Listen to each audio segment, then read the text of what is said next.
Welcome to Asian English News Bulletin. This is Tanzim Tabassum with our top stories of the day. The Awami League's newly elected National Committee, Central Working Committee and Advisory Council led by Party President and Prime Minister Sheikh Hasina on Saturday paid rich tributes to the country's founding President Sheikh Mujibur Rahman at Tungipara in Gopalganj. Awami League President Sheikh Hasina along with her party leaders paid homage to the Sheikh Mujib by placing wreath at his mausoleum in Tungipara. They offered Fatiha and joined a prayer seeking eternal bliss of the departed souls of Sheikh Mujib and other martyrs of August 15, 1975 carnage. Sheikh Hasina was re-elected president of Bangladesh Awami League, the country's oldest political party, for the 10th consecutive term, while Waidul Qadir was also re-elected as General Secretary for the third time in the 22nd National Council held on December 24. A mild cold wave is sweeping over the country and Chuadanga district recorded the lowest temperature this morning at 8.4 degrees Celsius.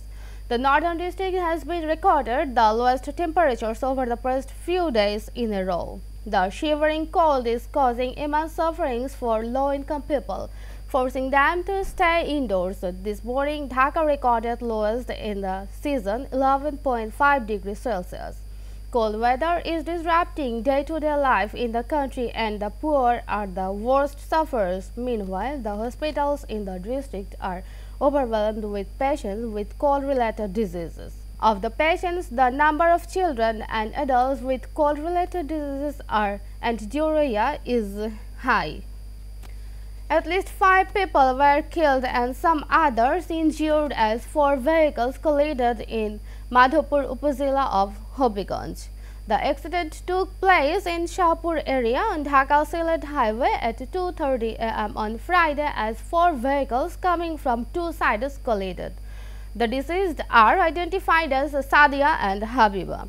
Microbus driver Sadir Ali, a resident of Kamulatila village of Kulaura, Atikur Rahman Shihab, son of late Nurul Haq, and a resident Madannagar village of the same Upazila, and Abdul Salam, son of late Abdul Hannan, a resident of Berachara village of Kamalganj Upazila.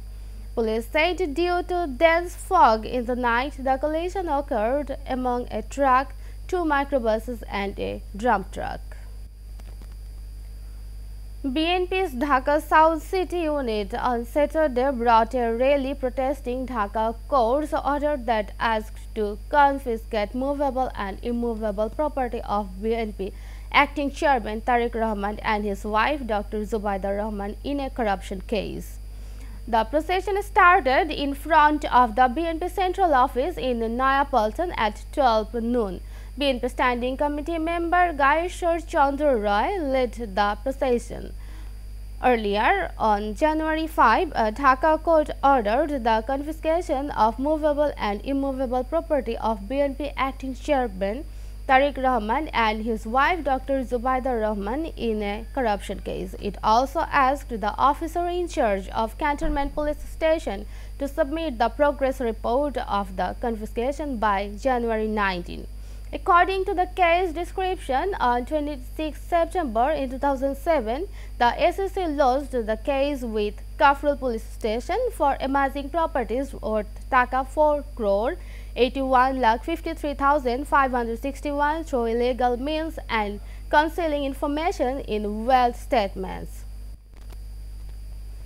It has been 12 years since Felani, a Bangladeshi teenager, was shot dead by a member of India's border security forces and left hanging from the barbed fence of the border along Kurigram. But her family is still waiting for justice. On the dawn of January 7, 2011, Felani Khatun, along with her father, was coming back to Bangladesh through Anantapur border in Fulbari Upazila of Kurigram, when BSF member Amio Ghosh fired upon them.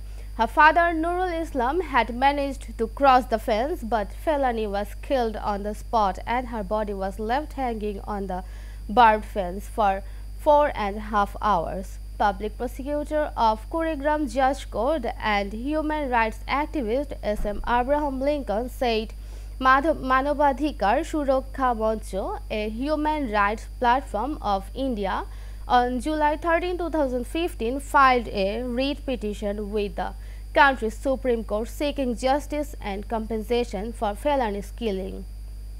After the hearing on October 25, 2017, the date was repeatedly postponed in the Supreme Court of India. The trial of felonious murder has not started yet. The case has not yet been included in the agenda of the court's judgment. This is it for now. Please stay tuned with Asian News and visit www.asiantvonline.com. Thank you.